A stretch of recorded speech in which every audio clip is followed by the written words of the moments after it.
Merhaba sevgili izleyenler. TV 2020 ekranlarında gündem özel programında Diyalog Medya Genel Yayın Yönetmenimiz Reşat Akar'la beraberiz.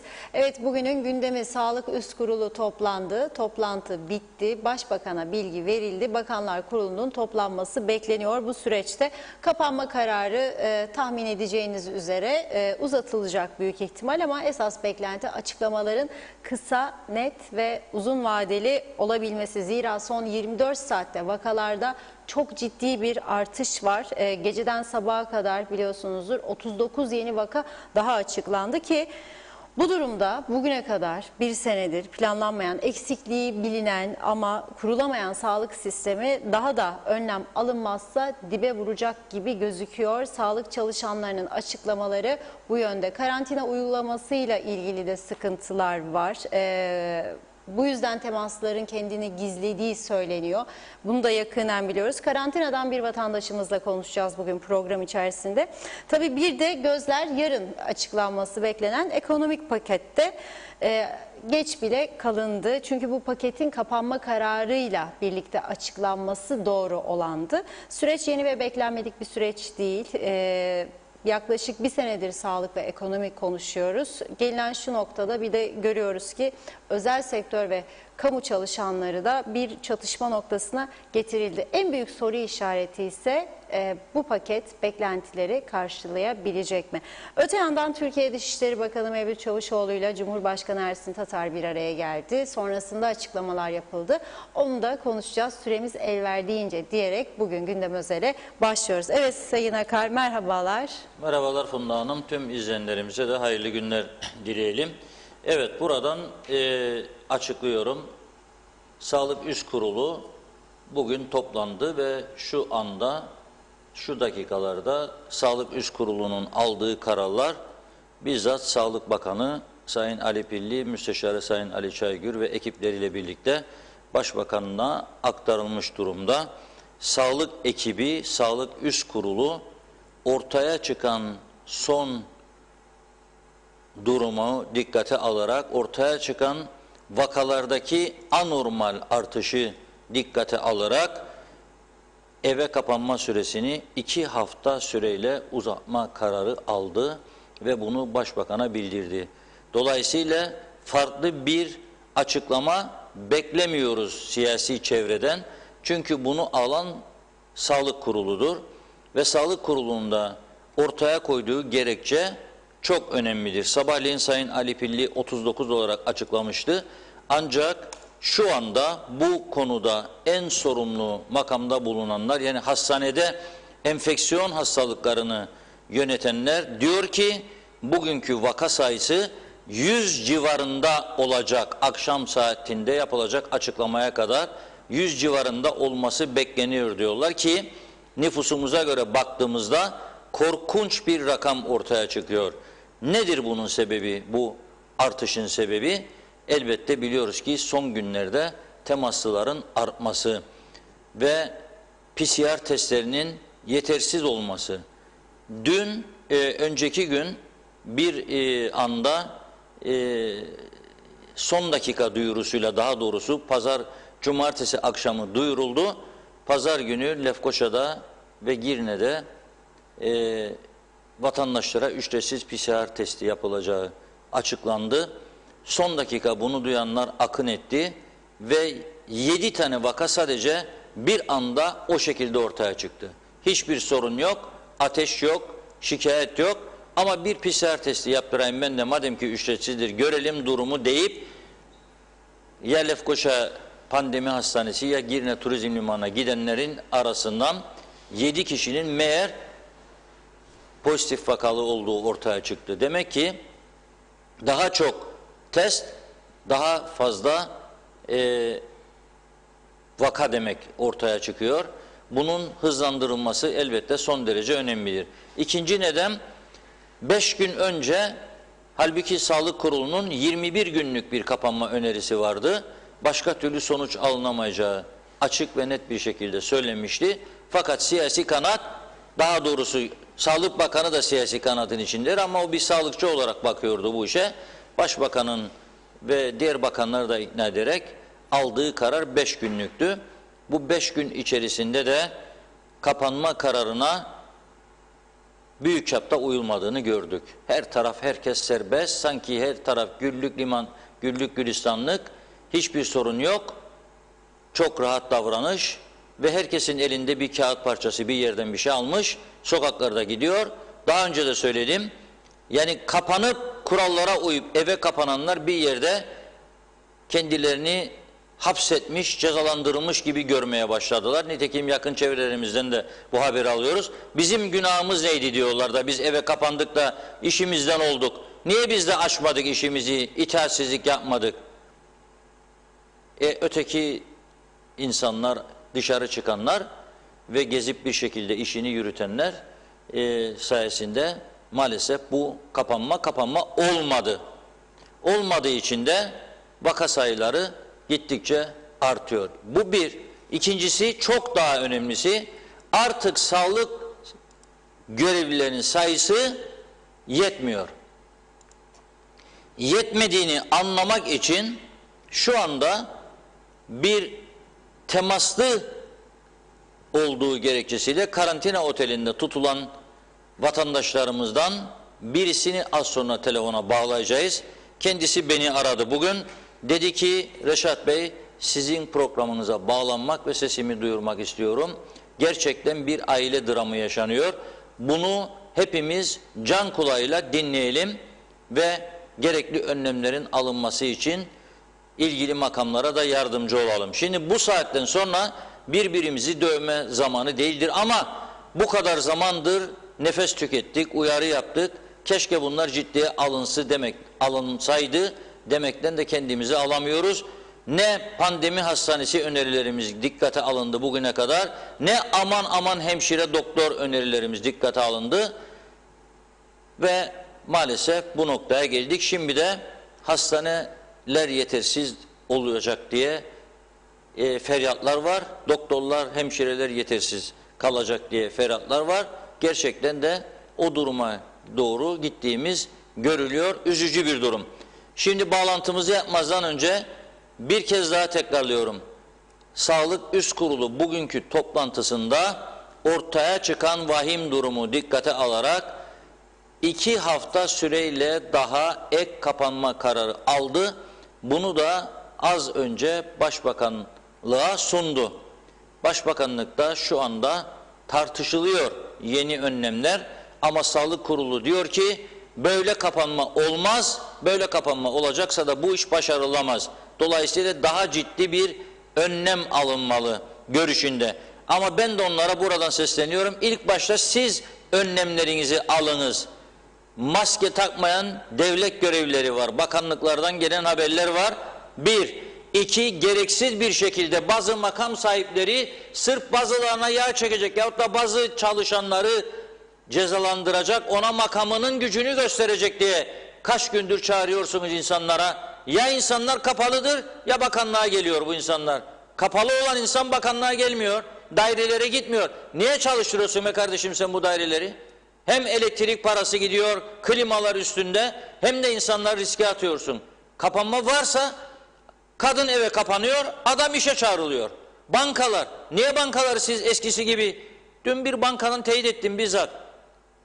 Eskisi gibi Reşat Bey dedi çalışanlardan birisi. Nasıl dedim?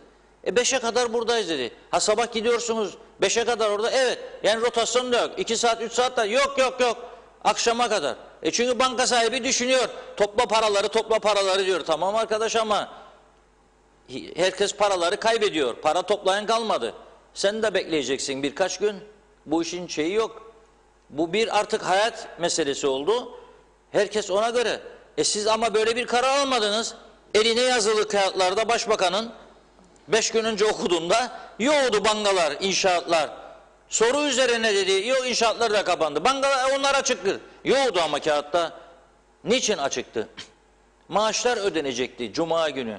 Ödendi Cuma, bugün Salı. Koyun, yani tamamen kapatın demiyor kimse size ama ondan 12'ye yarı bankalar, 2'den 4'e diğerleri yarısı. Öyle bir şey koyun. Çalışanları da korusunlar, rotasyona koysunlar. Yok ki eski hamam eski tas gidiyor bankalar.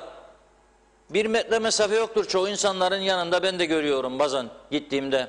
Bir metre mesafe yoktur oturanlar arasında. Belki ancak o kadar. O yüzden bu kararları sadece belirli kesimlere veyahut da kararlara uymak isteyen disiplin sahiplerine uygulatarak başaramayız biz bunu. Durum gerçekten çok ciddidir. Yani bu kadar olacağı hiç aklımıza gelmezdi ama gittikçe artıyor. İşte söylüyorum. Göğüs hastalıkları klinik şefinin bir paylaşması oldu. O da maşallah vakti yok diye düşün, olmaması lazım. Çarşaf kadar bir yazı yazdı. Mektup gibi oldu bu iş. Bir tam sayfaya zor sığdırdım açıklamalarını. Diyor ki, yani diyor son 24 saatteki vaka sayısı 100'e yaklaştı diyor. Kim diyor bunu? Göğüs hastalıkları klinik şefi devlet hastanesinin. Rakamları en iyi bilen onlardır. Onlara gidiyor hastalar. 100'e yaklaşması 24 saatte ne demektir? Alarm. Çanların çalması demektir. Bunun başka bir izahatı yok. Çanlar çalıyor. Tehlike çanları çalıyor. Nereye yatıracaklar ya şimdi bu 100 kişiyi? Pandemi de tam açılmadı. Ve dün akşam Sağlık Bakanımız, yine baktım devlet televizyonda. Ya bir günde geçsin bizim karşımıza otursun, biz de soralım. Yani devlet memuru olmayınca farklı olacak program diye düşünüyorum. Ha bu da kendisini zora sokmak için değil. Hayır, merak ettiklerimizin cevaplandırılması için. 10 tane doktor alacağım diyor. Tabii karşısındaki adam devletin memuru soramaz kendisine. Kimleri alacağını sayıyor. Bir tane enfeksiyon uzmanı içinde, bak bir tane. Yahu bu hastalık enfeksiyon hastalıklarıdır. 10 tane alacağım diyor. Bakanlar buna götüreceğim yarın diyor. Daha yani şimdi. İş işten geçtikten sonra derler bunu artık. Ve bir tane enfeksiyon uzmanı yoktur çünkü ülkede herhalde enfeksiyon uzmanı fazla. Boşta gezen alamıyor. Onun için buradan bir çağrı yapıyorum. Sayın Çavuşoğlu uçağa binip geri dönmeden, tamam Kıbrıs meselesi, tamam eşitlik falan filan, bayrak, vatan, millet teorisi forever kabul ettik ama Sayın Çavuşoğlu'ndan özellikle isteyin, yardım talep edin. Gider gitmez uçağına doldursun 10 tane 15 tane enfeksiyon uzmanını da göndersin bize yavaş yavaş. Çünkü yarın onda da gecikecek. Uçak kalkıp gelinceye kadar sıkıntılar yaşayacağız. Yetmeyecek kadromuz. Yetmiyor zaten.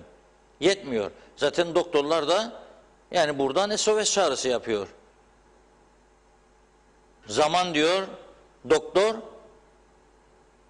klinik şefi, dikkat edin diyor. Zaman diyor öyle gidip diyor kahve çay zamanı değildir diyor, birbirimize misafirliğe diyor. Kapanın eve diyor, kapanın. Polis diyor pek çok noktada kontrol yapıyor ama diyor daha sıkı önlemlere ihtiyacımız vardır. Doğrudur. Polis de yoruldu. Ben buradan sağlık çalışanlarına ve polise her gün teşekkürlerimi gönderiyorum. Gerçekten bir kez daha göndermek isterim. Durum çok ciddidir ve bu insanlardır esas çeken zorlukları. Soğuk havada gece ben işten çıktığımda geç vakit 10-11 görüyorum, yağmur yağsa da dışarıda, soğuk olsa da küçük çadırlar koymuşlar. O çadırlarda soğuk geçirmeyen çadır değil tabii. Çarşaf gibi çadırlar kuruyorlar veya sera naylonundan da ince naylonlarla çevrili çadırlar. Onun içinde donuyor bu insanlar. Onların da aileleri var. Onların da evde eşleri, çocukları var. Anneleri, babaları var. O insanları da korumamız lazım. Yani bu kadar fedakarca görev yaparken bu insanlar, hepimiz de ihtiyacımız olduğu zaman ancak çok zorunlu halde dışarı çıkmasını bilmeliyiz bizler de. Evde tuz eksildi, git hanım söyleyecek, git efendi de tuz, o gün tuzsuz yiyecek yemeği. Hemen 3 defa 4 defa bir günde bakkala gitmenin anlamı yok. Yani buna bir tedbir acilen getirilmelidir. Bugünkü toplantıda tahmin ederim az sonra Başbakan herhalde yine açıklama yapacak ve bu açıklamada herhalde bize ne yapmamız gerektiğini söyleyecek. Şimdi bu noktada belediyelerin de artık yavaş yavaş çalışmalara başlattıklarını görüyorum. Onlar da hükümetten bir adım beklemişlerdi. Gelmeyince kendi çaplarında toplanmaya başladılar. Bir taraftan da ciddi açlık belirtileri başladı.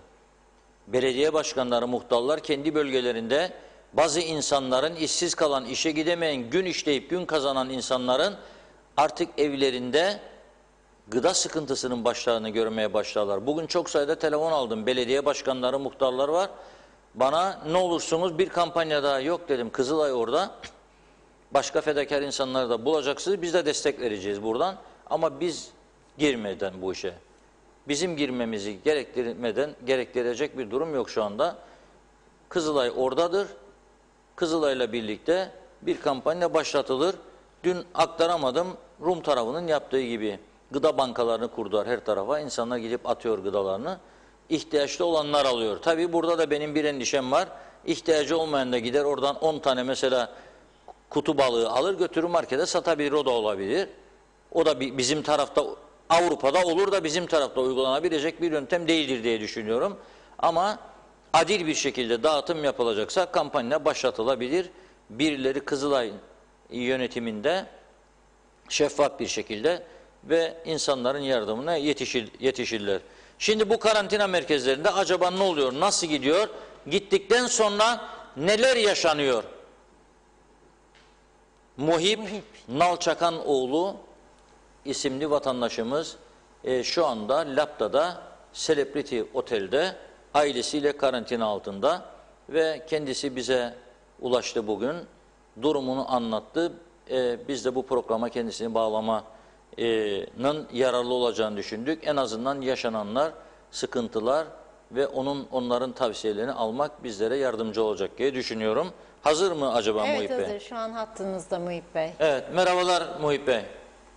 Selamlar Reşat Bey, nasılsınız? Sağ olun. Evet, sizi sormalı esas. Kaç gündür karantinadasınız? Nasıl oldu bu gidiş oralara? Neler yaşadınız? Şu anda durumunuz nedir? Sizden dinleyelim. Reşat Bey, bugün 3. günü geçti. Biz karantinadayız. Ancak bugüne kadar sadece bana ve yaşlı anneme test yapıldı. Diğer gelen kendi çocuklarım artı hanımım artı komşu çocukları var temaslı olarak. Benim büyük oğlumdur esas pozitif olan. Bunlardan kimseye henüz test yapılmadı. Evet. Bu çocuklardan şu anda 2 tanesinin başı ağrımasına rağmen bugün 24 saat var. Her tarafa telefon açtım. Hatta başbakana kadar ulaştım. Sağ olsun benimle ilgilenen bir tek belediye başkanı Mustafa Aktuğ, bir de Özdemir Berova milletvekilim ilgilendi. Sonuna kadar mücadele ettiler ama henüz daha test yapılmadı. Bu çocukların başı ağrımasına rağmen. Bu çocuklar belki de ilk günden beri pozitiftiler. Evet, Ama- oğlunuz için mi bu? Oğlunuz için mi? Evet, oğlum da komşu çocuğu da. 2 tane birden başı ağrıyan var. Başları ağrıyor, ateşleri var mı? Ateş değil de halsizlik var. Baş ağrısı ve halsizlik var. Baş ağrıları ve halsizlik var ve siz ulaşmak istediğiniz, haber verdiğiniz ama gelip PCR testi bile yapmadılar diyorsunuz. Ancak bugün Garava'ya kadar geldiler. Çok yoğun olduğu için sokaktaki vatandaş üstlerine salmış, işte herkes test yaptıracak ve Garava'dan dönüş yapmaya çalışmışlar. Bilmiyorum, bir şekilde otele ulaştılar diye düşünüyorum ama ulaşmamaları da önemli değil. Eğer ki beni karantinaya almışsan bütün ailem olarak, tamam, beni ilk günden test yapmak zorundasın.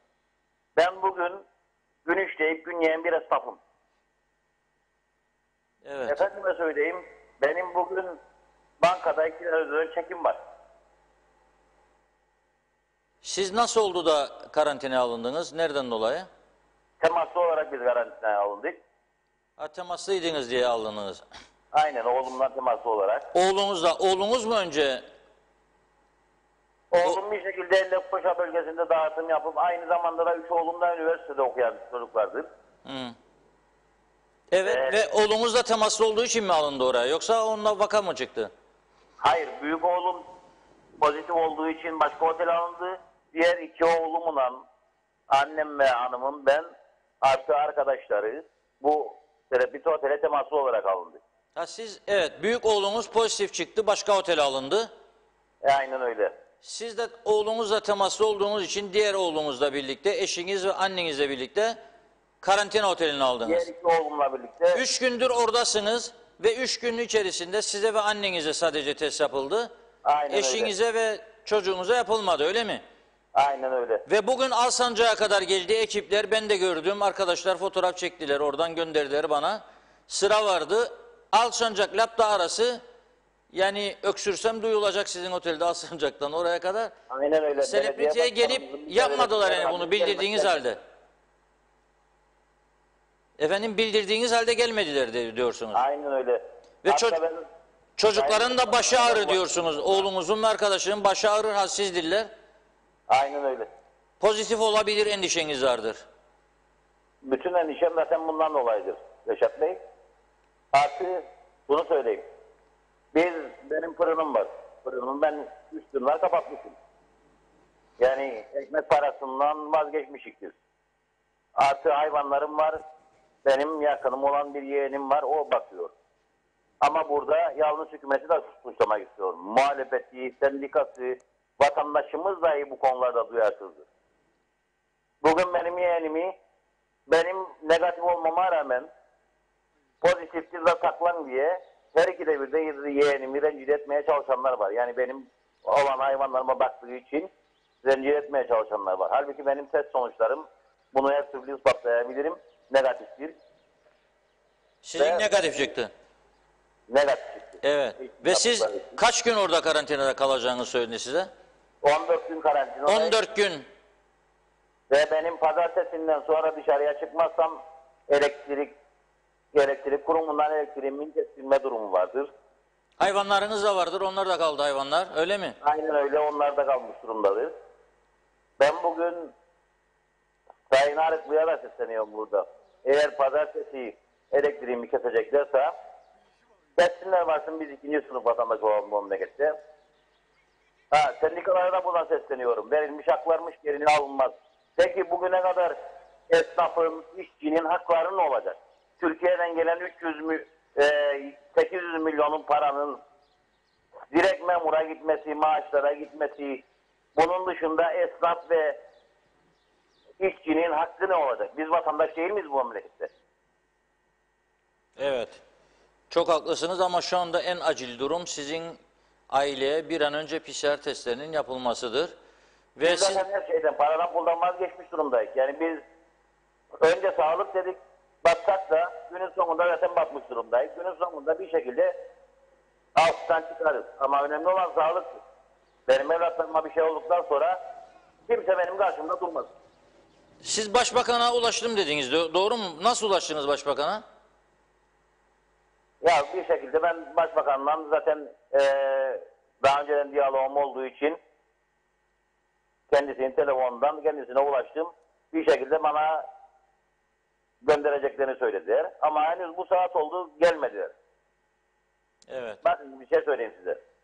Para, pul, her şey kazanılabilir. Ama bugün bir evlat kazanılamaz. Evet. Şimdi bu durum tabii gerçekten çok ilginç. Sizi şu anda eminim ben dinliyorlardır. Sağlık Bakanımız zaten çoğu gün dinliyor. Yani dinlediğini nereden biliyorum? Arkadaşlarımıza söylüyor. Reşat Akar Bey Sağlık diyor. Bakanlığı'na ulaşamadık ama dolaylı yollardan Sağlık Bakanlığı Ali Şahigür'e ulaşıldı. Toplantılara gireceğinden dolayı bir türlü net bir cevap vermedi. Hala bu saate kadar bekliyoruz. Beklemeye devam ediyoruz. Bakın, benim bu saatten sonra eğer gelen benim evlatlarıma, bu çocuklara test yapılmazsa ben garantiden sallamam. Çıkacağım evlatlarımı alıp götürüp test yaptıracak. Evet. Umarız ona gerek kalmaz da sizinle ilgilenirler inşallah. Ve sizin gibi durumda olanlar da varsa onlara da bir an önce ulaşmaları temennimizdir. Ne diyelim, geçmiş olsun diyelim. Sabır diliyorum sizlere. Reşat Bey, sağ olun, çok teşekkür ederim. Yani yer verdiğiniz için, artı yaptığınız programlardan dolayı sizi takip ediyorum ve takdir ediyorum. Sağ olun, var olun. Teşekkür ederim. Siz de sağ olun. İyi günler. Evet, Sayın Ali Pilli Bey, tabii göreviniz çok zordur biliyorum. Ama bugün karikatürist Cemal Tunceli arkadaşımız çok güzel bir karikatürünüzü yaptı. Yani bu sizi küçük düşürmek için değil, tam tersi. O kadar yoğun çalışıyorsunuz ki tam şarjlı pile yani güce ihtiyacınız olduğunu gösteren bir karikatür yaptı. Arkadaşlarımız inşallah maşallah gösterecekler. Bugünkü gazetede var. Gördülerse gazeteyi.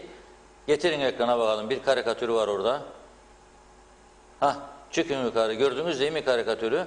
Bugünkü Diyalog Gazetesi'nin 1. sayfasında Cemal Tunceli. Cemal Bey'e de çok teşekkür ediyoruz, tebrik ediyoruz. Ne yapmış? 2 tane bir tarafında, 2 tane bir tarafında pil koymuş Ali Pilli Bey'in ve gücünü Ali Pilli Bey pillerden alıyor demiş. Kolay bir görev değildir, en zor görev onundur. Bakın aldı adam 3 hafta önlem götürdü geçen hafta Bakanlar Kurulu'na. Başbakan dedi ki bu siyasi karardır kardeş. 5 gün alalım da Allah kerim görelim bakalım. Gördük 5 günde olmuyor. Verelim izinleri. O da geçsin, bu da geçsin, banka da atsın. Bakanlıklar çalışacak çünkü devletin para ihtiyacı var. Ya para yok cebinde adamın, karantinaya aldın adamını, bu taraftan elektriğini kesiyorsun ödemedi diye. Bu adalet mi ya? Bu bir devlet düzeni mi ya? Bu bir adil düzen mi?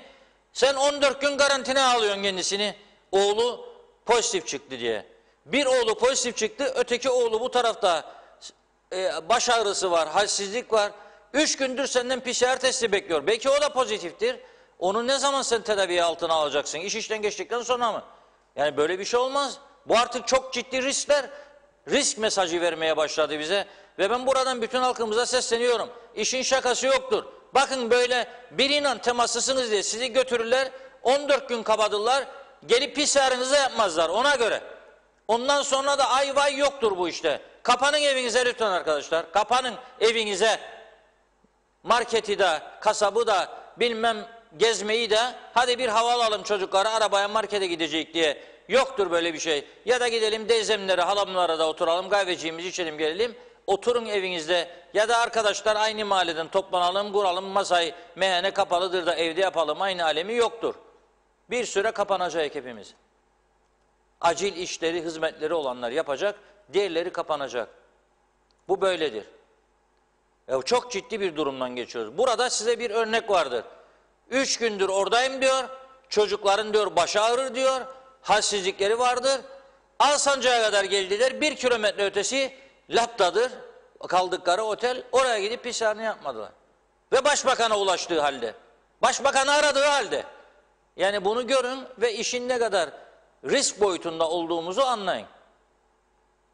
Ne kadar ağır risk boyutunda olduğumuzu anlayın. Sağ olsunlar böyle toplana Bakanlar Kurulu'da bal yapmaz arılar gibi konuşurlar. Bütün gün netice nedir? 10 tane doktor alacakmış, bir tane enfeksiyon uzmanı daha alacakmış. Onaylarsa Bakanlar Kurulu bugün. Hemşireler ne oldu? Çiğdem Hanım'dan rica ettim, alamadım bir cevap. O da rahatsızmış bugün ama korona değil herhalde. İnşallah öyle değil. Ne oldu? Kamu Hizmeti Komisyonu aldığım bir bilgiye göre 15 gün askıya almıştı sınavı geçenleri, isimlerini. Yasa öyleymiş. O yasa zamanında o yasayı çıkaranların o zamanki akıllarına göreydi. O günden bugüne dünya çok değişti. O yasanın altından çok sular geçti. Derelerin altından geçtiği gibi. Sadece meclistekiler birbirlerini yaralama için uğraşırlar boş salonlarda. Ama bu eskiyen çürümüş yasaları ele alma ihtiyaçları yoktur.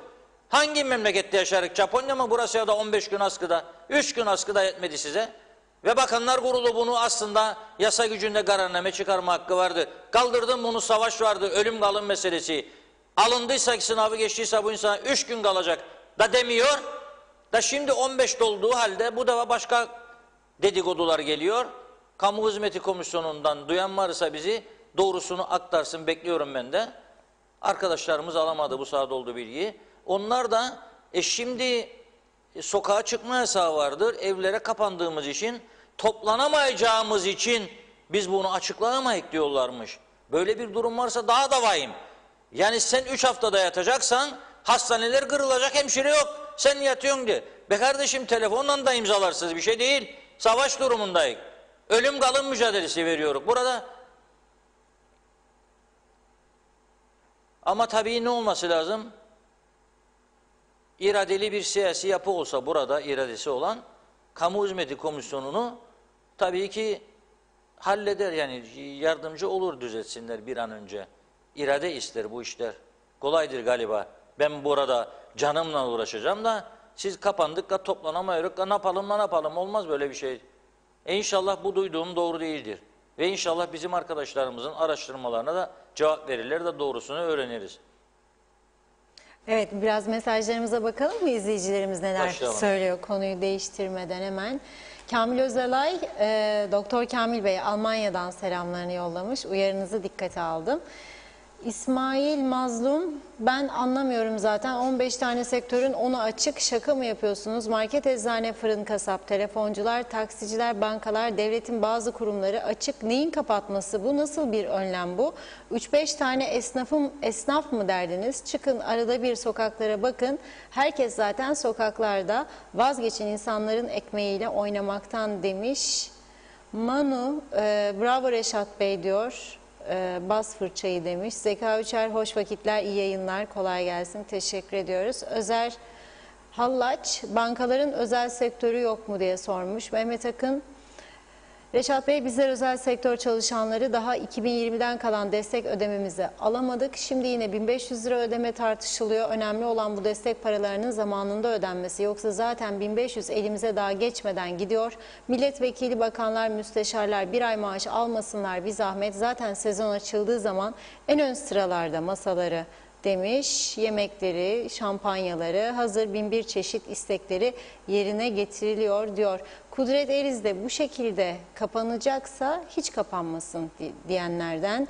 Şebnem Taran, inşaat sektörünün bazı kesimleri çalışıyor Reşat Bey. Orada çalışanlar insan değil mi? Onlara virüs bulaşmıyor mu? Ya tam kapanalım, bu sefer de kurtulalım demiş. Zafer Tuncel, Türkiye'de kadro bekleyen doktor hemşire var. Bu insanları geçici de olsa çağırmak zor mu diye soruyor. Sayar Aker, bir İstanbul mahallesi kadar nüfusumuz var. Korona kurallarını yerine getiremiyoruz. Allah diye avaz avaz bağırıyoruz demiş. Aydın Erbolay, sokağa çıkma yasağı bu şekilde mi yapılır? Ya çıkılır ya çıkılmaz. Bu şekilde kontrol insanın kendisindedir. Ne devlet, ne polis, ne de zabıta kontrol edebilir demiş. Mustafa Kahveci de SSK açık, karayolları açık, araç kayıt açık, araç muayene, gümrük, elektrik kurumu, telefon dairesi, bankalar, maliye, vergi, tüm devlet daireleri açık. Özel sektör evde. Gel vatandaş sen de gel. Bu nasıl kapanma Reşat Bey diye sormuş. İnanç Yıldız iyi yayınlar diliyor. Metin Maraş Ali de teşekkür ediyoruz. Yunus Özer, iyi yayınlar Reşat Bey. Temasları yer yok diye almıyorlar demiş. Sayar Aker, en cesur Kuzey Kıbrıs kanalı 2020 diyor. Mehmet İnancı, yılbaşı eğlencesinde rehavete kapılanlar bugün ceremesini tüm halka ödetiyorlar diyor. Kezban Kırmızıgül, kardeşimin iş yeri açıktır, hiç kapatmadı işveren. Bunu kimse denetlemiyor mu? Kardeşim her gün söyler ustasına niçin kapatmıyoruz diye. Mecbur geleceksiniz diyor ustası. Çok üzgünüz. Lütfen el atın bu işletmelere demiş. Gürkan Bengü Giritli, bir tane zengin iş adamından duymadım. Alın arkadaşlar 10.000 tane aşı benden desin nerede diyor. Nazime Nalbant, her gün sizi hiç kaçırmadan dinlerim. Defalarca söylüyorsunuz dikkat edin maskesiz ve maskeli gezin diye, ama hepsi de değil. Kimi uyguladı, kimi de hiç umursamadı. Bakın şimdi daha mı iyi oldu? Bir söz vardır da derler, kurunun yanında yaş da yanar. Çok üzgünüm, evde kalalım demiş. Osman Berker Kara Osmanoğlu, Londra'dan selamlar. Maalesef durumlar kötüye gidiyor. Halkımız tatil modundan, mangallar, içkiler fora, Allah acısın halkımıza demiş Osman Bey. Yasemin Beki Tener, iyi yayınlar diliyor. Madem kapatma uzatıldı, tam kapanma yapsınlar. Biz de kurtulalım. Yeter artık, rezil olduk zaten. Maaş yok, bir şey yok. Tam kapanma yapılsın, bir hafta kurtulalım demiş. Gürkan Bengü Giritli, Mausa Önder'in önündeyim. Bugün inanılmaz bir kalabalık. İnsanlar alışverişi bahane ederek dışarı çıkıyor diyor. Lütfen herkes mahallesindeki en yakın markete gitsin demiş. Evet, Altan Şaziye Cumhur, kapanırsak özelde çalışanlar ev kirasını, elektriği, suyu nasıl ödeyecek, mutfak masraflarını nasıl yapacak, ama memurlarsa işe gitmeseler bile maaşlarını tıkır tıkır alacaklar diyor. Metin Maraş Ali, kapandık mı kapı gındırık unutuldu, at binenin kılıç kuşananın misali demiş. Veli Gürpınar, Reşat abi herkese sağlıklı günler diliyorum. Dünyada en az nüfusu olan ülkeyi, sokağa çıkma yasağı alınmalı. Sayımda olduğu gibi ve tüm halkımız evindeyken PCR testi yapılmalı. Pozitif çıkan insanlar ve temaslılar karantinaya alınacak. Başka türlü hastalığın önüne geçilmez. Doğru yol budur bana göre. İyi yayınlar diliyorum demiş. Kamil Özalay, durumunuz çok kritik. Allah sizi kurtarsın diyor. Evet, ismini vermek istemeyen bir izleyicimiz bu nasıl kapanma demiş. Hani polis, hani hükümet, herkes Gazi Mausa piknik alanlarında piknik yapıyor. Size söylüyorum, nasıl kapandık? Facebook'a düştü piknik yapanlar demiş. Eren Elkıran'da bizim halk kadar şikayetçi, aynı anda hiçbir kurala uymayan halk görmedim diyor. Meltem Adalı, aynen, ne para ne pul, sağlık olmayınca insan çektiğini bilir. Allah acil şifa versin tüm ailenize demiş. Necdet Mavi Gözlü iyi akşamlar diliyor. Evet, günde sadece 5 dakika yanımızdaki en yakın marketten ihtiyacımızı alıp eve kapanıyoruz. Ama unutmayınız ki bu memlekette sadece Türkler yaşamıyor. Dünyanın her yerinden burada insan yaşıyor. Ve sokaktakilerin çoğu bu insanlardır. Onları anlayacakları dilden, TV'lerden uyarmalı demiş. Deylan Kuzey, aynı durumdayız maalesef. Biz de karantinadayız. Ne uğrayan var ne soran. Semptomlarım var, arıyorum, dünden beri gelen giden yok demiş. Kemal Gözay da iyi akşamlar diliyor. Benim görüşüm yarı buçuk sokağa çıkma yasağı yapacaklarına 2-3 gün tam sokağa çıkma yasağı yapsınlar. Hem Covid ölçümü yaparlar hem nüfusumuzu da saymış olurlar. Reşat Bey bu görüşüme ne der demiş. Fatma Coşar, bravo, belki sizi duyarlar diyor. Hatice Avcıerler, iyi ki varsınız, halkın ihtiyacı var demiş. Barış Göktaş, zaten öleceğiz, boş ver yakın mangalı diyenlerden. Evet, Deylan Kuzey, hastaneler patladı, test yapmak istemiyorlar. İçeriden duyuyorum, otelden duyuyormuş, patlamış, yapmıyorlarmış test Reşat Bey demiş. Murat Ayes, kolay gelsin, ekonomik paket neden açıklanmıyor? Eskiden 2 kere elektrik faturası ödenmediğinde elektrik kesilirdi, şimdi hemen kesilir demiş. Evet, Güler Tüylü, sağ olsunlar geç kararlar alındı kapatılmak için demiş. Sanki şimdi kapanmalı mıyız? İpin ucu kaçtı. Hadi hodri meydan. İpi kim tutacak? Sağlık teşkilatı varmış gibi geç karar. Şimdi de her gün medyada bu kadar vaka, bırakın bu kadar temaslı var diyor. Kadriye İnatçı ise torpille el altından alınır hemşire demiş. Duriye Altınel, çoluk çocuk markete giderler, sanki hiçbir şey yoktur, gezmeye giderler diyor. Evet, Kemal Afakan, sokaklarda gezenlere basın cezayı, toplanan parayı ihtiyaçlı olanlara versinler, tek çözüm bu diyor.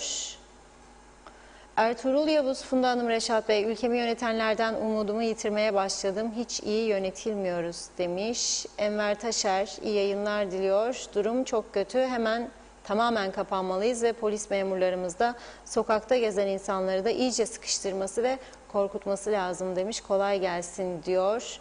Erkan Erçık'a, kaos, yandık, kebap olduk demiş. Evet, Murat Genç, iyi yayınlar Reşat Bey, duymazlar seni, megafonla anons yapmak lazım diyor. Tuncay Gariboğlu, iyi yayınlar dilemiş, teşekkür ediyoruz. Yıldızay Uzun Atıcı, üniversite öğrencilerinin burslarını yatırmayı düşünüyorlar mı acaba diye sormuş.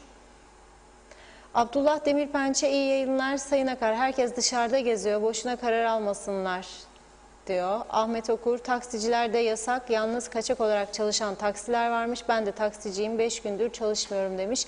Melek Ocak, iyi yayınlar diliyor. Ben de anlamadım. Her yer açık, çoğunluk yerler açık, herkes sokakta, polis kontrolü yok. Bence tam kapanma olmalı. Böyle kapanma olmaz. Yıldızay Hanım tekrar yazmış, bursları sorun lütfen diyor. Hasan Nihat Erduran cevap vermiş. İbrahim Halil Demirkol, ya tam kapanıyoruz desinler ya da bıraksınlar. Mehmet Dağman, iyi yayınlar diliyor. Reşat Bey, bugün yine çok öfkeli, aman dikkat, önce sağlık, sakinlik, sonra gerekli mesajların verilmesi, bizlere lazımsınız. Her şey inşallah bir gün daha iyi, daha güzel olacak, sabır dilemiş. Ali Akgül de, inşaat çalışanlarını düşünen yok, nasıl geçinsin bu insanlar diyor. Tolgay Kurtoğlu, ortalık kaynıyor, kara gözle hacivat oynatıyorlar. Kapanmaymış hikaye. Salih Cibo, esnafa pandemi parası verecekti, ses çıkmıyor. 39 bin kişi işsiz kaldı, 1000 iş yeri kapandı demiş. Fatih Aztekin iyi yayınlar. Nasip Bülbül, her sokak başına bir asker dikip gereksiz çıkanlara ceza uygulanmalı. Aksi halde biz daha çok açılıp kapanırız demiş. Erol Canseç, bu süreçte Bakanlar Kurulu'nun toplanıp ve karar alması tam bir tiyatro. Bu süreçte karar vermesi gereken kişiler uzman sağlıkçılar olması gerekiyor diyor Erol Bey. Bir iki mesaj daha okuyup ara vereceğim.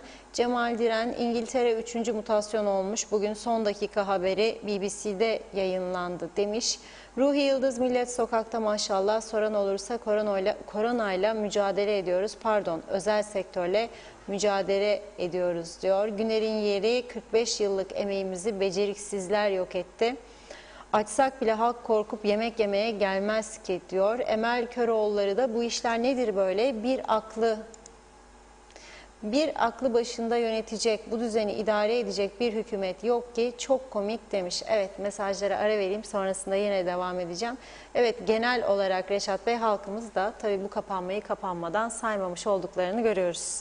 Evet, şimdi özelden yazan çok sayıda arkadaşımız, dostumuz, izleyicimiz var. Mesela bir tanesi diyor ki, Boğaz'ın tepesinden diyor, yoldan geçen Girne'den Lefkoşa'ya giden veya Lefkoşa'dan Girne'ye gelenlerin fotoğrafını keşke çekip sana gönderseydim diyor. Arabalar diyor, trafik normal eskiden olduğu gibi gide gelir. Biz de diyor enayi gibi diyor eve kapandık diyor. Biz miyiz alemin enayisi diyor. Başka bir kişi diyor ki biz işi dükkanı kapattık, eve geldik. Şimdi diyor elektrik parasını biz de az önce telefona bağladığınız Muhip Bey gibi ödeyemeyecek duruma geldik diyor. Şimdi diyor dükkanın elektriği kesilecek, sonra bağlatma için ceza ödeyeceğiz. Arkadan evin kesilecek. Biz miyiz enayi de kapattık? Herkes bir dertte. Ama burada tabii suç yoldan geçenleri durdurmayan veya ceza yazmayan polis değil. Çünkü polis, dediğim gibi ben de şahit oluyorum gider gelirken, her durdurduğu aracın içine bir kağıt uzatılıyor. Polisin eline hangi kağıtlar geçerlidir ve bu kağıtları kimler niçin verir belli değil. Çünkü Bakanlar Kurulu'nun aldığı, açıkladığı kararlar zaten net değildi. Mesela Bakanlar Kurulu kararlarında bankaların açık olacağı yazmazdı. Şimdi bankalar açıksa ne yapıyor bu dava? Ne yapıyor? 21 tane banka vardır bu ülkede arkadaş. 21 tane banka vardır. 21 banka. Her birinin 10 tane şubesi olsa, şubesiyle beraber 210. Her birinde 100 kişi olsa, bak burası 21 bin kişidir ya. Sadece bankalar 21 bin kişiden bahsediyor burada. Ha 100 kişi şubede yoktur. Küçük şubede 5 kişi var, 10 kişi var ama merkez şubede de 150 vardır belki. Hadi bunun yarısını alayım. 10.500 kişi. 10.500 kişi sadece bankalardan dolayı sokaktadır. Zaten nüfusum kaçtır benim? Gene Cinhan'ın bana doğruları öğretecek şimdi. Yani nüfusum kaçtır? 18 yaş üstü 290 bindir. 18'in altındakiler araba sürmediğine göre onlar çıkarsa dışarı anne babalarıyla çıkar. Onun için gene 290 bin üstünden söylüyorum nüfusu. Yani 10.500 çıktığında sadece bankadan nüfusun %5'ten fazlası sokaktadır ya. Sadece bankadan. Bunun dışında polis var, sağlıkçılar var, itfaiye var, medya var, marketçiler var. Kaç tane market var? Kaç bin tane market çalışanı var? Hepsinin de bir kağıt. Rotasyona koyun be kardeşim. Yani bir mahallede 5 tane bakkal varsa 5'i birden o gün açık olmasın. Her gün biri açık olsun. Yani bunun çaresi var. Çare üretmek istersen çaresi var. Bu arada çok teşekkür ediyorum sağlık yetkililerine. Çok hızlı bir şekilde, herhalde ekip daha Alsancak'taydı, yetiştirdiler. Az önce telefona bağladığımız Muhip Nalçakanoğlu Bey'in bizim aracılığımıza sesini duydular ve hemen gidip PCR'larını yaptılar. Teşekkür ediyoruz. Ama ne olur bizim çağrımızı beklemeden normal gününde, saatinde yapılsın. Görüyorum ki eksiklik var. Bakın buradan çağrı yapıyorum. Ve rica ediyorum Sayın Sağlık Bakanı, iyi bir adamsınız, hoşsunuz, seviliyorsunuz, fedakarca çalışıyorsunuz ekibinizle. Sizleri takdir ediyor bütün millet çalıştığınız zaman. Bütün sağlık çalışanlarımıza, hemşirelerimize, doktorlarımıza çok teşekkür ediyoruz. Polisimize. Fakat bu iş belli ki dar bir kadroyla olmayacaktı, başından beri söylüyoruz. Genişletin. Size bir öneri yapıyorum. Bakın eski bakanlar, Mustafa Arabacıoğlu var. Siber Hanım var. Eski hastanemizin baş doktorları, Bülent Dizdarlı'dan başlayarak geriye doğru gidiniz. Sibel Hanım'ın eşi. Bir yığın isim çıkacak karşınıza. Şu an milletin vekili olan ve bakan olmayan doktorlarımız var. UBP içinde var, CTP içinde var, HP'liydi şimdi bağımsız içinde var. Varoğlu var. Çağırın bunları. Mesela bir tanesine, iki tanesine deyiniz ki siz falan bölgelerden sorumlusunuz PCR testleri konusunda. Oluşturun bir ekip, alın bir grup gönüllü hemşire, yetkilisiniz, bu bölgelerdeki PCR çalışmalarını siz yürüdün. Yapsınlar bir program, yürüsünler. Öteki ekip, siz Gazi Mausa, İskele tarafından sorumlusunuz. Siz de bu bölgeleri alın deyiniz. Bakın bu insanlar geçmiş deneyimleri de vardır. Kısa sürede bu PCR'larla ilgili önemli mesafe alacaklar ve artık ortaya çıkacak gizlenen vakalar da.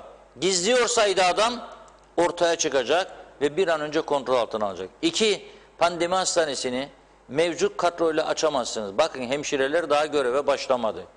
Enfeksiyon uzmanı doktor yok elinizde.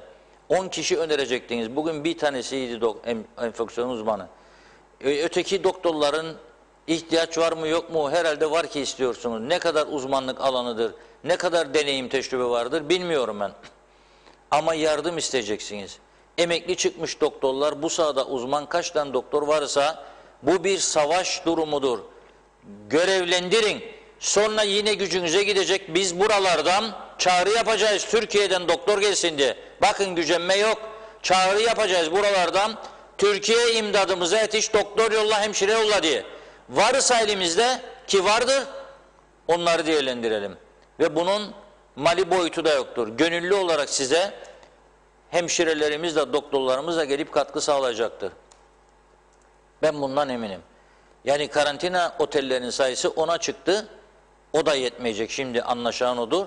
Celebrity 2 gün önce devreye kondu. Belli ki orası da doldu. Manolya Otel kondu. Belli ki orası da doldu. Bugün ne olacak? 11, 12, 13, 14 otel bütün ada çapındaki otelleri mi kullanıyor? Yani pandemi hastanesi yapıyor. Nasıl ödenecek sonra bunlar? Yemeleri, içmeleri var. Devlet bu işin içinden nasıl çıkacak? Sonra karantinaya alınan bu insanlar geride bıraktıklarına nasıl bakacak? Çocukları kalmıştır, annesi kalmıştır, yaşlı babası kalmıştır. Hayvanları vardır, biraz önce bağladığımız Muhip Bey gibi. Hayvanlarına kim bakacak? Yani bunun artık şeyi yok, tehir edecek veyahut da bekleyelim de görelim deyip de zamana bırakacak bir durumdan çıkmıştır. Bu iş artık çıkmıştır. Yani patlamış durumdadır. Bunun önüne geçmek için de çok katı önlemlerin alınması şarttır. Siyasetten uzak olmalıyız. Muhip Bey aradı başbakanı. Eminim telefonda kayıtlıydı adı. Baktı. Kayıtlı olmayan bir vatandaş arasaydı ne olacaktı? Ve aradığı halde gitmediler ha. Ve mecbur kaldı bizim programımıza bağlansın. Aradığı halde gidemediler. Çünkü yetişemiyor.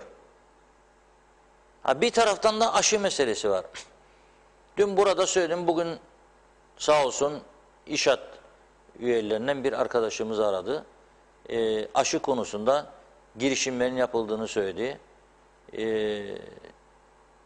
Çin'den aşı getirilmesi için Türkiye'den bazı dostların yardımıyla bu aşıları alabiliriz diyor. Ama tabii ki diyor bakanlık devreye girmesi lazım ve kaynak yaratılması lazım diyor.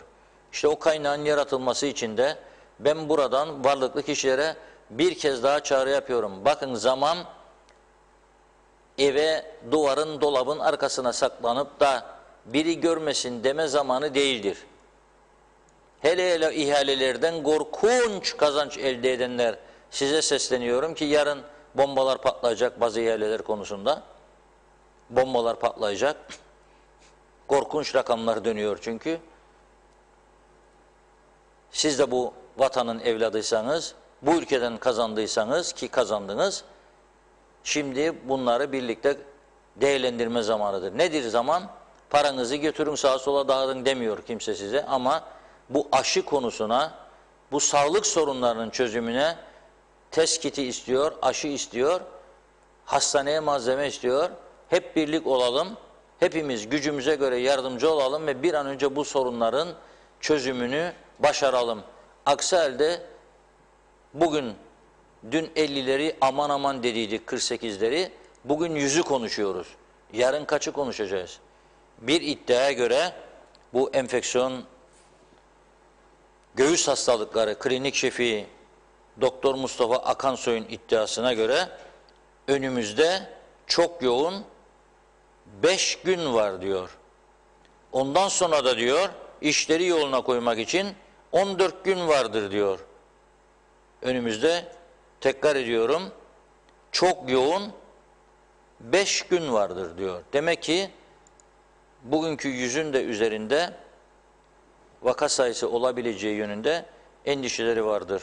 Bu arada CTP Genel Başkanı Sayın Tufan Erhürman ve HP Genel Başkanı Sayın Kudret Özersay'ın da bugün programdan önce bizim bazı paylaşımları vardır.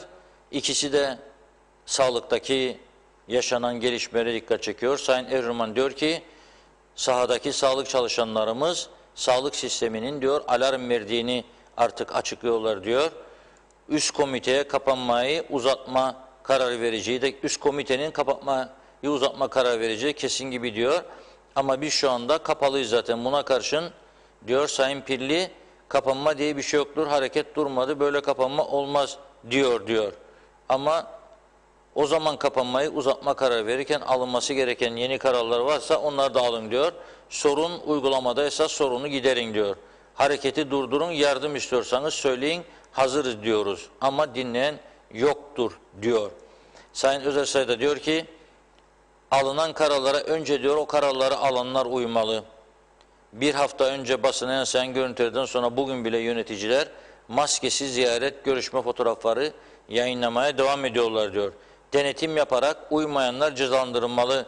Yollar, sokaklar diyor insan kaynıyor. Şehirler arası yol kavşaklarında gelip de geçemeyen araba oldu mu şimdiye kadar emin değilim diyor. Pazartesi sabah ve öğleden sonra gözlemlediğim izni olan olmayan herkes diyor polise sözlü bir şeyler söyleyip geçip gidiyor. Esnafından memuruna, özel sektör çağına kadar kararlara uyanlar, dışarıda gezip tozan, misafirliğe giden diğer insanlara bakıp bu insanların ne ayrıcalığı var? Ben mi iş yerimi boşuna kapattım sorusunu sorar, konuma sokulmamalı diyor. Evet, insanlar da diyor her şeyi devletten beklemeyi kendileri de dikkat etmeli. Devlet herkesin başına polis dikemez ama en azından polisin görevlendirdiği yerlerde gerçek anlamda sıkı denetim yapılabilir diyor. Doğru tespit, doğru uyarı ikisinin de hem Sayın Erhürman'ın hem Sayın Özersay'ın, ama tabii her şeyin başı hükümetin alacağı önlemlerdir, aldığı önlemlerin uygulaması, takibidir. Yani bir de şu vardır, önlemleri alıyorsunuz ama bu önlemleri uygulayacak kadronuz yoktur.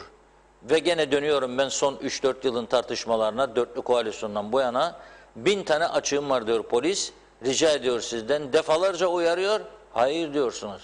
Bütçede para yoktur. Ama ondan sonra örtülü ödeneklerin miktarını ve sayısını artırıyorsunuz. Artırdınız. Onun için diyorum bir gün inşallah, bu çok zordur, mümkün değildir hatta bu ülkede, ama bir gün hayaller gerçek olur da adil bir düzen kurulursa herhalde özellikle son 10-15 seneyi çok ciddi bir şekilde sorgulamalıdır. Devletin malını deniz zannedip yutanlar ve bu günler için hiçbir önlem almayanlar, sağlam bir kadro, polis kadrosu, sağlam bir sağlık kadrosu oluşturmayanlar, herkes suçludur. Bu suçluların da günü geldiğinde sorgulanacağı bir düzen olur mu bu ülkede? Çok zor. Ama olmasını istiyor muyuz? Evet, istiyoruz. Hayal etmek de hakkımızdır. İnşallah olur. İnşallah. Yine mesajlara bakalım mı biraz? Evet, biraz mesaja bakın. Sonra ekonomik pakete geleceğiz. Evet, çünkü bugün geçelim. Kuzey Kıbrıs ekonomik paketin aşağı yukarı içeriğini Diyalog Gazetesi'nden öğrendi. O konuyla ilgili de Sayın Erhan Arıklı'nın programa bağlanmasını bekliyoruz. Kendisiyle konuştuk ama tabii Bakanlar Kurulu olağanüstü bakanlar kurulu başladıysa bilmiyorum ulaşabilecek mi arkadaşlar, ama kendisiyle bir ön görüşme yaptık. Hazırdı programa katılmaya. Az sonra arkadaşlarımız mesajlardan sonra deneyecekler. Evet. Cemil Kurç diyor ki karantina otelindeyim, başım ağrıyor, halsizim, test için bekliyorum, gelen yok, inşallah gelirler demiş o da. Ahmet Bilgili, madem aşı gelmiş yapsınlar bizim aşılarımızı, biz de işimize gidelim diyor, dayanacak gücüm kalmadı. Gülali Tosun aşı var mı diye sormuş, haberiniz var mı diyor, bugün gündemde aşı yok mu demiş. Cihangir Özdiğer, Sayın Akar aşılar gelecek, bize güvenin diyor. Gürkan Bengü Giritli, karantinadaki insanlarımızı kim takip eder? Oralarda ciddi ilgisizlik var. Sayın Ali Pilli, bu yerler için bir ekip oluştursun demiş. Akif Asil, bu memlekete bu kadar milletvekili, bakan, müsteşar gereksiz ve hiçbir işe yaramıyor. Bir vali yeter de artar, bu Kuzey Kıbrıs bunu ister demiş. Ahmet Tokmak, bizim ülkemizde tek ihtiyaçlı devlet demiş. Türker Yiğitcan, selamlar.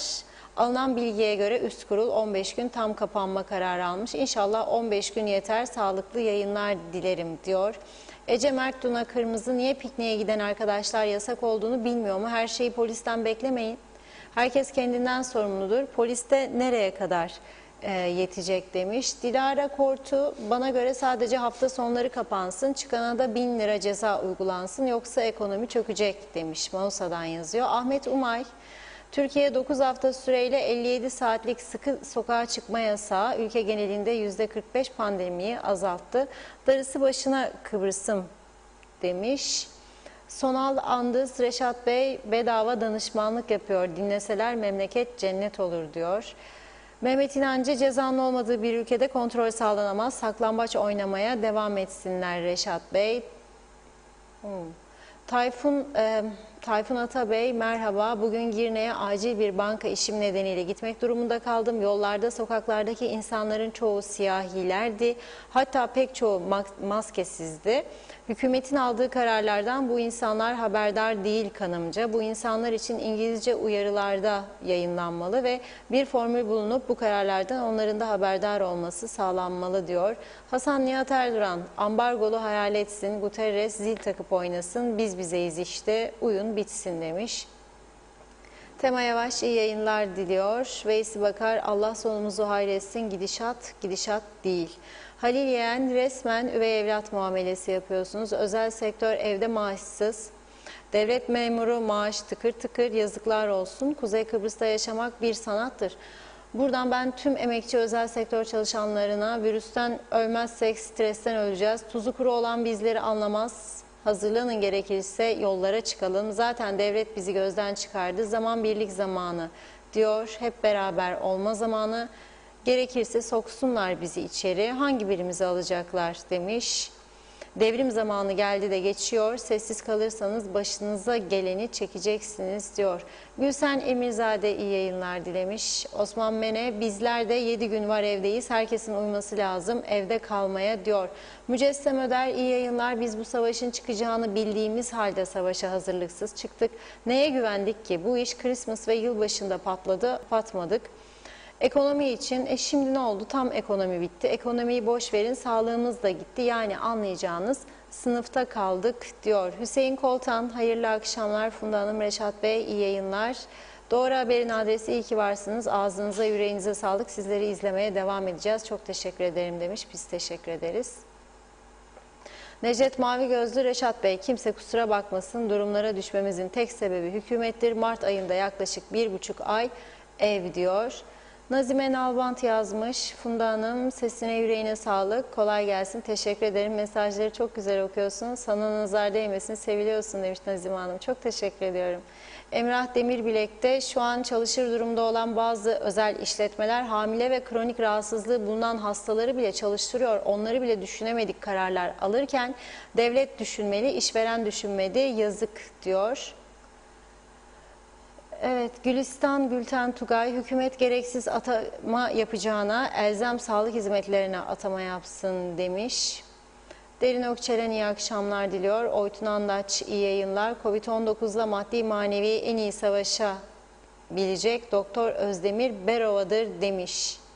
Ahmet Bilgili Funda Hanım demiş mesajı okumadınız diyor. Yo Ahmet Bey sizin mesajınızı okudum. Birkaç tane yazdınız herhalde. Arada atlamış olabilirim. Çünkü her zaman söylüyorum mesajlar yoğun olduğu zaman farklı isimlerin mesajlarını okumaya yer veriyorum. Nilgün Şah iyi yayınlar diliyor. Kaç gündür evdeyim. Bugün ödenmeye gittim ama maşallah yollar dolu. Sanki yasak yok. İzin alan çıkıyor. Lütfen siz olun. Siz bir şey yapabilirsiniz. Geçen defa 3 ay kaldık. Sağ olsun ödendik ama bu sefer bilmem kaç hafta, kaç ay kalırız. Bir önlem almazlar. Gidiş iyi değil. Büyüklerimizin de sizin gibi olsalar halkı düşünen yok. Hayırlı akşamlar diliyor. Hatice Nefes de çok zor durumdayız. Reşat Bey ne yapalım? Hırsızlık mı? Çocuklarıma ekmek götüremiyorum diyor. Mürvet Özünlü Emir Kanı helal size Reşat Bey demiş. Ahmet Bilgili dışarı çıkmayın diyorlar ama tek bir polis yok yollarda. Herkes normal hayata devam ediyor. Peki neden aşı yapılmıyor? Aşımızı yapsınlar. Hem eve hapis oluyoruz. Ne destek veriyorlar ne işe çıkmamıza izin veriyorlar. Bu iş nereye gidecek bilmiyorum demiş. Pembecin Rus aşısı %92 emniyetli bulundu. Araştırılsın diyor.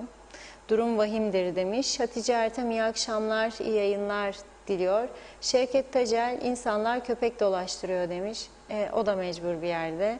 Meral Kavas iyi yayınlar, ağzınıza sağlık. Necat Anılsın aşı için seferberlik ilan edilmeli, bir fon yapılmalı, katkıya hazırız demiş. Gürkan Derviş de iyi yayınlar diliyor. İngiltere'de 30 bin gönüllü aşı yapıyor, haftada 2 milyonun üzerinde aşırı yapılıyormuş. Bir iki mesaj daha aktaracağım, tekrar ara vereceğim. Evet. Celil Akarpınar her gün sesimi duyurmaya çalıştım. Böyle kapanma esnafa, halka ceza gibi dünü geri getiremeyebiliriz ama yarın geç olabilir dedim. Ve geç oldu. Artık sizi sadece izleyeceğim, yorum atmayacağım. Face'te fikirlerimi her gün paylaşacağım. Kuzey Kıbrıs'ta yapılacak çok iş var. Sevgiler, saygılar, hayırlı yayınlar demiş Celil Bey. Evet, Alkan Baykent. Evet, Alkan Baykent de iyi yayınlar diliyor. Ben emekli polis çavuşuyum. Balıkesir'de ikamet ediyorum. Ana yolda o kadar çok araç gidip geliyor ki sokağa çıkma kuralını uyguluyor. Maaşımdan 1000 adet aşıyı Sağlık Bakanlığı'na hibe etmek isterim demiş Alkan Bey. Ve son olarak Sibel Serin iyi yayınlar diliyor. En kısa sürede atlatmak dileklerimle kolay gelsin Sayın Akar, Sayın Bedir demiş. Çok teşekkür ediyoruz güzel mesajlarınız için. Evet Reşat Bey buyurun Evet sözü. daha çok sayıda size mesaj vereyim. var. Herhalde sizin Evet. önünüzden geçiyor. Ben burada görüyorum. Nasıl olur? Evet. Şu an daha çok var. Hepsini Çok şu an mesajlar. okursam programı benim ama bitirmem okuyalım lazım. çünkü dün bazı arkadaşların okuyamadıklarımız sitem etti. Hatta bazıları artık yazmayacağım diyor bana. Bazıları değil bir kişi. Kırılganlık oluyor. Onları da okumaya çalışırız şimdi biraz sonra. Tabii önemli olan burada insanların katkı koymasıdır. Yani mesajların okunması bir katkı koymak içindir. Elbette onların da buradan sesini duyurmamız lazım. Şimdi evet karar alındı 2 hafta. Bunun hiçbir şeyi yok. Endişe edecek bir durum yok. 2 hafta 14 gün kapanmanın 14 gün daha uzaması yönünde üst kurul karar aldı. Hükümet bundan kaçabileceğini sanmıyorum. Ha yine başbakan 5 gün daha derse yani bu doğru bir şey olmayacak. Yani şimdi 5 gün olmayacağını biliyoruz. Bu vaka sayıları arttıkça zaten biz çok istiyoruz açılalım bir an önce çok istiyoruz. Ekonomik hayat normale dönsün insanlar işini yapsın ama bu şekilde olmayacak. Yani bunun bir önünü kesip hızını kesmek lazım. Ve ondan sonra da insanlar ciddiyetini anlaması lazım. Ve sonra herkes kurallara uyarak normal yaşama dönmesi lazım. Yani ben görüyorum mesela bazı insanlar evet normal dedi para vermek istemez maskeye ama bakıyorum görüyorum dumanlar çıkıyor ağzından. Bir şey bulmuş kapot bezi bulmuş yapmış maske koyuyor ağzına o da olmaz. Yani buna uymak lazım. Ve ciddi de sıkıntılar vardır görüyorum. Yani buna uymak lazım ve yardımcı olmak lazım bu önlemlerin gelişmesine. İkincisi bakın söylüyorum tekrar bütün eski bakanlar, sağlık bakanları, bütün eski baş doktorlar, emekli çıkmış doktorlarımız, emekli çıkmış doktor milletvekillerimiz, şu an mecliste görev yapan doktor milletvekillerimiz, sadece biz uyardık çağırmadılar demekle olmuyor. Toplanınız 50 kişi 100 kişi gidin doğrudan Sağlık Bakanlığı'na. Buradan çağrı yapıyorum size, yarın sabah 9-10 anlaşınız, telefonları çalıştırın şu saatten itibaren. 100 kişi gidiniz, geldik görev yapmak istiyoruz. Bakın mesajlarda gördüm. İngiltere'de kaç bin kişinin gönüllü görev yaptığını yazıyor oradaki vatandaşlarımız bize. 30 bin insan gönüllü aşı kampanyasına katıldı. Hemşire aşı yapıyorlar. Çünkü bu salgın herkesin kapısını çalabilir. Onun için ben iyiyim, bana ne, evime kapandım yahut da param vardır, şudur budur demekle olmuyor bu iş. Size değil bir yakınınıza ulaşır, çok kötü olur. Onun için lütfen herkes tedbirini alırken yardım kampanyasına da katılsın. Yardım kampanyasına katıl. Görüyorum burada çok çağrı var. Diyalog gene üstlensin diye. Bu sabah uyandığımda bir belediye başkanımız, birkaç tane arkasından muhtarımız, bazı iş adamlarımız, dün bir Kızılay yöneticilerinden birisi aradı, istiyorlar, söylüyorlar ama dediğim gibi Kızılay öncülüğünde başka insanların da yardımıyla bu işler yapılabilir. Öncülük yapsın birileri, kurum kuruluşlar, büyük örgütler var, ticaret odası var, sanayi odası var, birleşsinler, yapsınlar bu işi, bizler de destek verelim, seslerini duyuralım. Bunda hiçbir sorun olmaz. Şimdi Sayın Erhan Arıklı, az önce de söyledim, Bakanlar Kurulu çıktığı için ani Sağlık Üst Kurulu'yla birlikte görüşüyorlar. Onun için bağlanmak zor olabilir kendisiyle ama ben söylüyorum, bugün Diyalog Gazetesi'ni okumayanlar için hükümetin ekonomik uzmanlarla yapmış olduğu toplantılardan çıkan sonucun özeti şudur: 3 ay süreyle özel sektör çalışanlarına daha önce olduğu gibi ayda 1500 lira devlet katkısının verilmesi, bazılarına 2000'di bu katkı, onun verilmesi, yaşlı yardıma muhtaç insanlara da aynı şekilde devletin yardım yapması öngörülüyor. Ama bunun için de hesaplama yaptılar.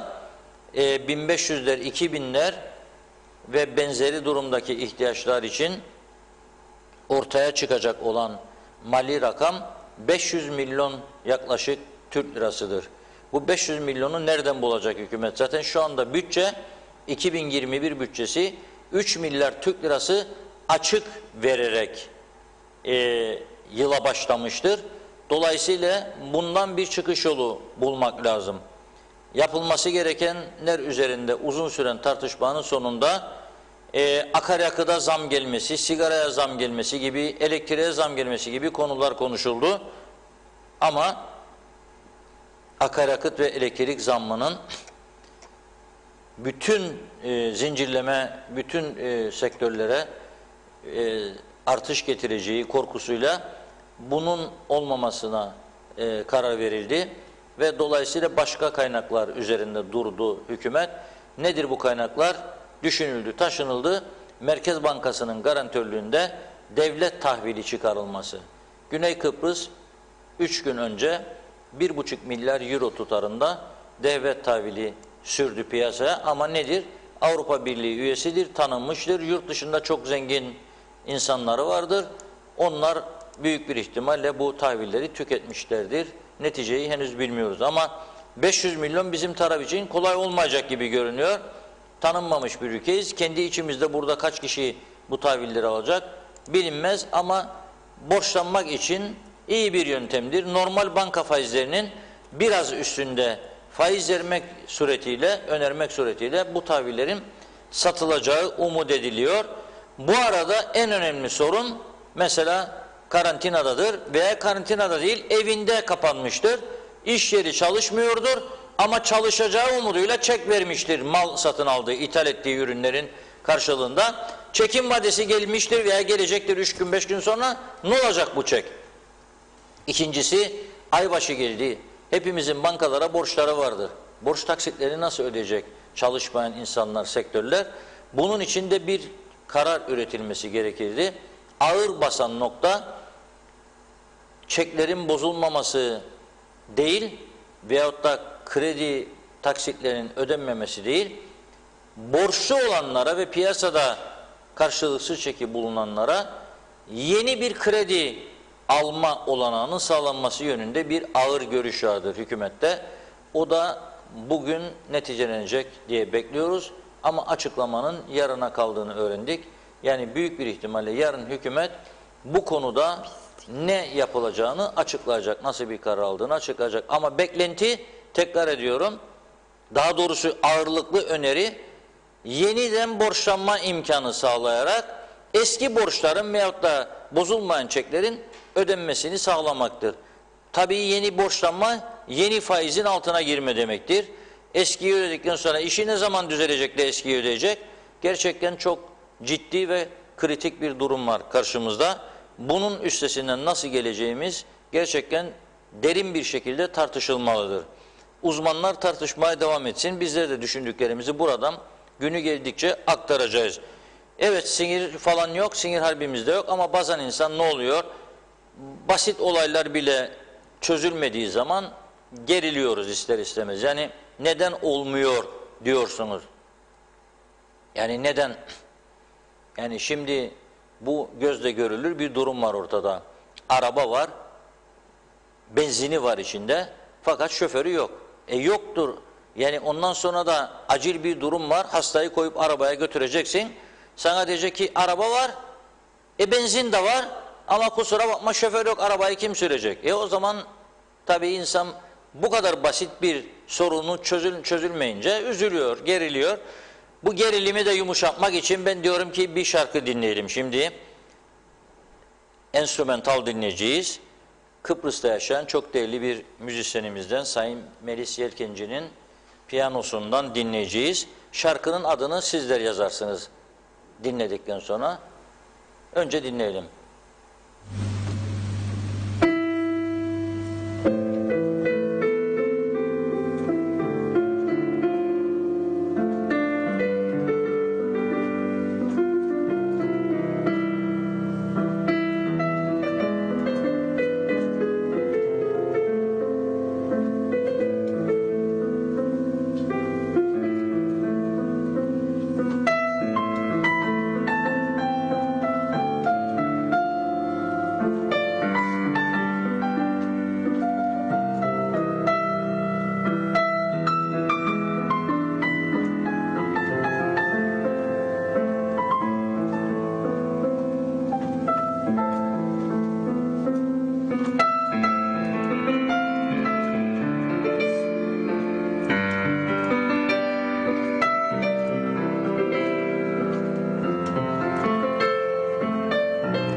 Emeğine sağlık sevgili Melis Yelkenci. Çok güzel geldi her zamanki gibi.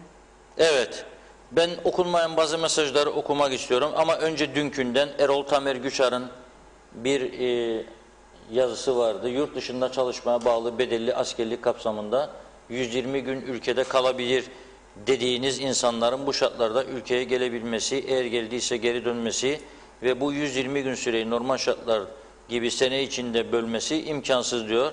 Bu süreyi lütfen dondursunlar ki geçen yıl pandemi nedeniyle bu karar almış ve 2 kez uzatılmıştı. Ama biz karar öncesi dönenler bundan yaralanamadık ve bir daha gelemedik diyor. Evet, dün okundu bu mesaj. Okundu mu? Tabii. İrfan Güneysoy'un mesajı var. Larnaka Belediye Başkanı diyor bir söyleşiye katıldı diyor. Larnaka'da şu anda 1793 adet kıyafet kumbarası, 1430 adet yiyecek kumbarası, 985 adet kitap kumbarası var. Ve bu sayede birçok insana yiyecek kıyafetler ulaştırılabiliyor diyor. Benzeri Kuzey Kıbrıs'ta da yapılabilir. Bu arada ben de Melisa Hanım'a teşekkür ediyorum. Çok güzel bir parçaydı. Şarkının adını bilenler yazarlar. Evet, İbrahim Muhtaroğlu Bey diyor ki Diyalog TV öncülüğünde bir kampanya başlatılırsa ve askıda fatura olayı uygulamaya konsa fena mı olur diyor. Zorda olanlara bu şekilde elektrik faturaları ödense diyor. Ömür Dolmacı Bey kaç defadır askerden de bahsettiniz diyor. Neden sadece poliste asker görevde değil diyor. Mehmet Akın Bey bir öğretmenin öğrencisini anladır gibi tek tek anlatıyorsunuz diyor. Boğazınızı patlatırsa ama nafile diyor. Öğrencilerin kafası başka yerde diyor. Dinlemezler. Sizi karne alınca ah vah ederler ondan sonra diyor. Boşuna atı alan Üsküdar'ı geçti diyor. Daha uzun bir şeydir. Kısa kestim. Güneydeki işçilerden bahsediyor Salih Demirkent. Bir aydır garantina otellerinde kalırık diyor. Ne olacak bizim sonumuz? Hıdır Kurnaz teşekkür ediyoruz. Sonal Andız Bey teşekkür ediyoruz. Bir Reşat Akar eşittir 50 milletvekili diyor. Çok sağ ol. Öyle değildir ama teşekkür ederim. Erol Senem Yılmaz işverenlerin umurunda değil pandemi diyor. Her bütün işverenler aynı durumda değil. Ahmet Yanca temasların kendi evlerinde izole olmaları daha doğru değil mi diyor. Bunun dünya örnekleri vardır. Evet.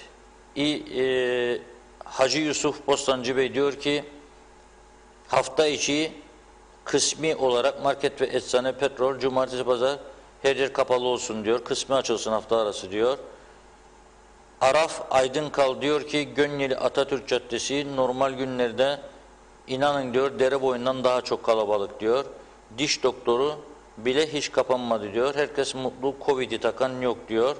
Sanal kahramanlık yapıyoruz diyor. Ömer Boz Karavezirler halk olarak ne ektiysek onu biçeriz diyor. Mustafa Togay Bey ülke zenginlerinden bahsettiğiniz ve ellerini taşın altına koymanızı söylüyorsunuz.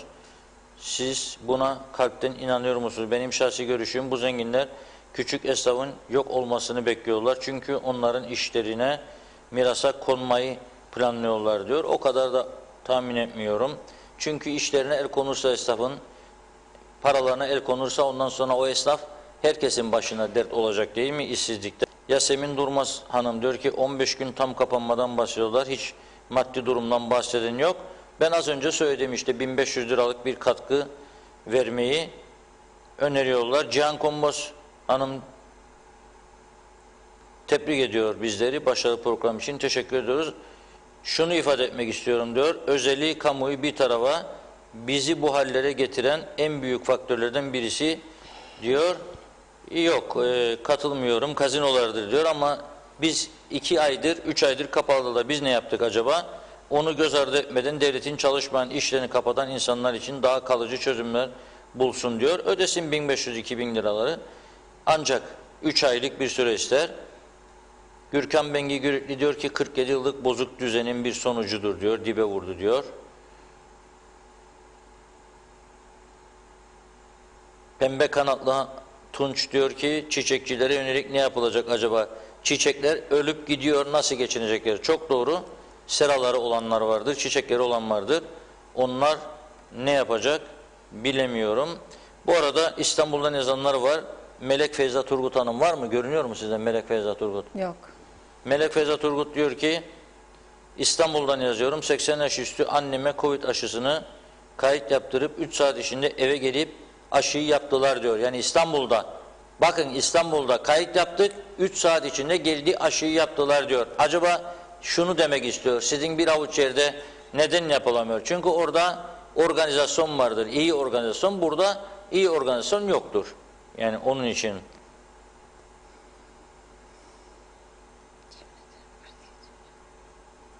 Sid Kemal diyor ki yurt dışındaki milletvekillerine maaşını tam öden hükümet memurun maaşına dokunmaz diyor. İkinciyi Covid geçirip antikor üreten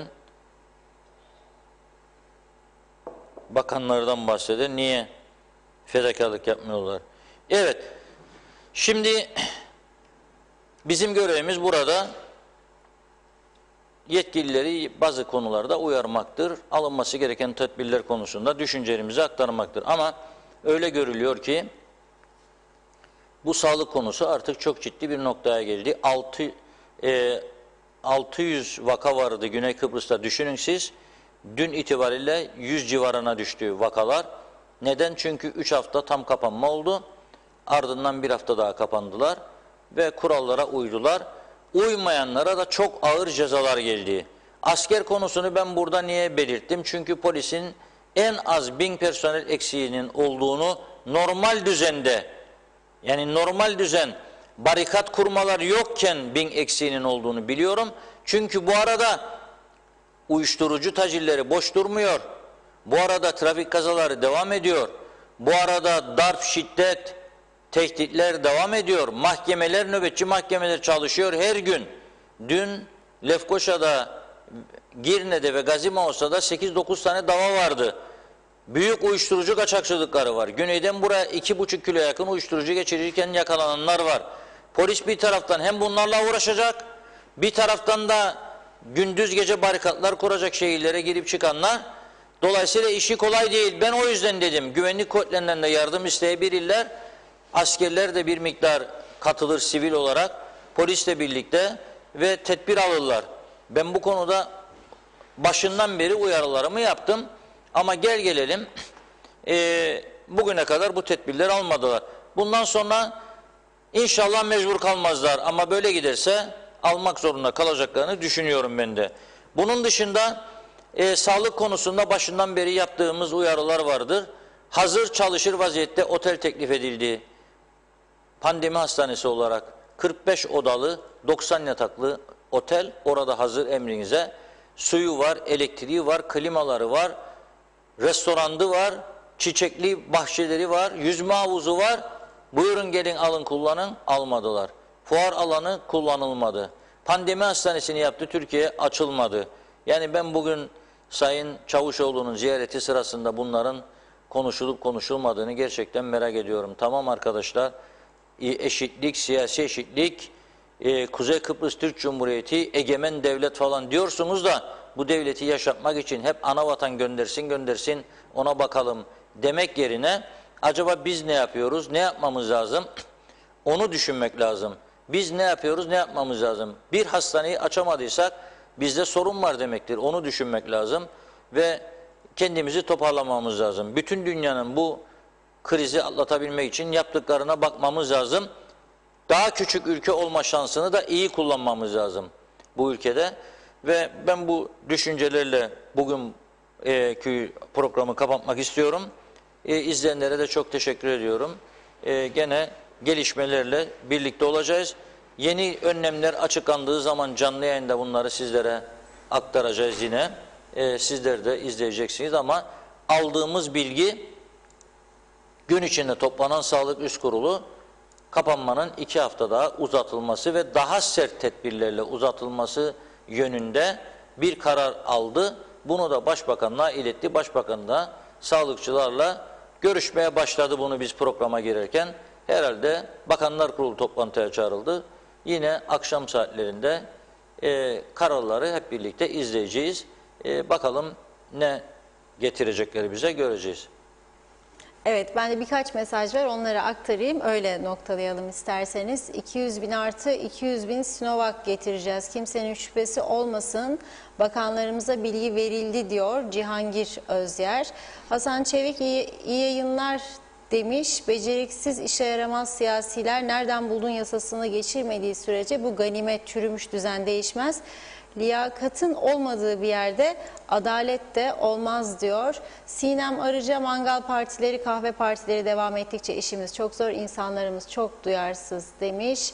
Cihan Şah da iyi yayınlar diyor. Hiç kimse mi düşünmez, hamileleri çalıştırırlar demiş. Yasemin Durmaz uzunca bir mesaj yazmış. Kamuda 5.000, 8.000'ler bahsediliyor. Nasıl geçineceğiz biz diyorlar. 11 aydır özel sektör asgari ücret dahi alamıyor. 1500 lira yardımı alan sevinir hale geldi ama gariban bir adamın 40.000 lira borcu oldu demiş. 1500 lira yardımla mı ödeyecek? Karnını mı doyuracak? Kirasını mı ödeyecek? Elektriğini mi ödeyecek diyor. Veli Gürpınar, dinlettiğiniz şarkı Ayten Alpman'ın sevilen bir parçasıydı. Piyanoda çalınan Ağlama Gidenlerin Ardından O Giderse Ben Varım şarkısıydı demiş. Ben varım, evet, evet. Osman Zorlu'da Mehmetçik'te Sağlık Merkez sorumlusu Fatma Hanım, hastaneye gidemeyen yaşlı insanlarımızı evde ziyaret ederek aşılarını yaptırıyor demiş Osman Bey. Beyazıt Sert, Sayın Akar, Rum'da 3 hafta kapatıldı, 600 vaka 3 haftada iyileşti mi diyor. Ve Mehmet Daman da son olarak iyi yayınlar, etkili konulara değindiniz her zamanki gibi, ağzınıza sağlık demiş. Emre Özümer de, hemen okuyorum, Emre Özümer de Sayın Akar, Jandarma Kuvveti kurulup polis örgütünün yükü hafifletilemez mi diye soruyor. Evet sevgili izleyenler, çok teşekkür ediyoruz değerli bir mesaj var burada, için. onu okuyayım da önemli aktaralım. gördüğüm bir mesaj var.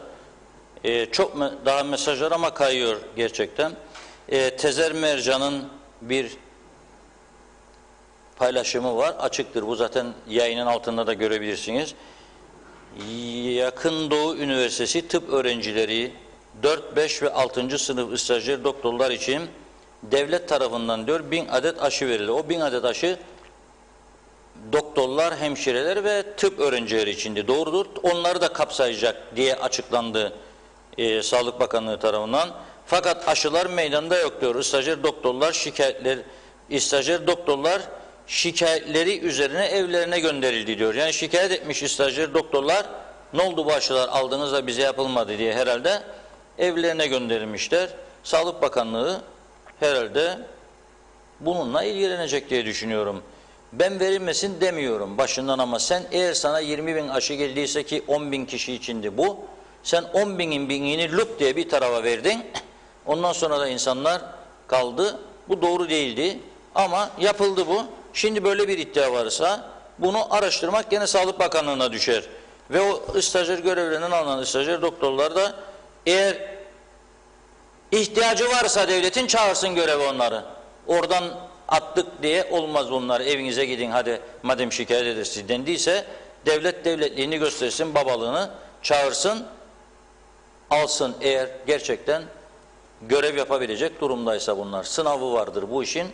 Alırlar, sınavını yaparlar. Bir an önce göreve başlarlar.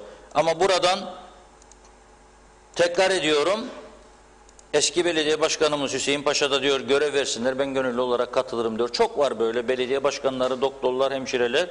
Lütfen bunlardan yararlansınlar. Ama buradan tekrar ben kendim bir çağrı yapıyorum bir vatandaş olarak. Emekli çıkmış doktorlar, milletvekilleri, eski bakanlar, sizler de lütfen vicdanınıza danışın. Böyle gitmeyeceğini görüyorsunuz. Bir hareket başladın kendi aranızda.